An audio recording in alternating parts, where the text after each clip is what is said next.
Hi everyone! Today we're excited to share a fun and simple DIY project for the fall season, our DIY pumpkin ribbon fall banner. First, we prepared our pumpkin ribbons and cut them all to the same length. Next, fold each ribbon in half. Then take your scissors and cut each end into a dovetail shape to give it that decorative touch. Position and glue each ribbon to a jute string, adding a space between the ribbons and arranging the 4 different colors of pumpkin ribbon in an alternating pattern.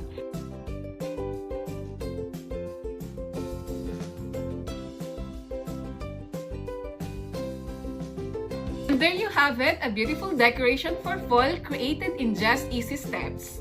We hope you enjoyed this DIY project. Happy decorating! See you next time! Bye!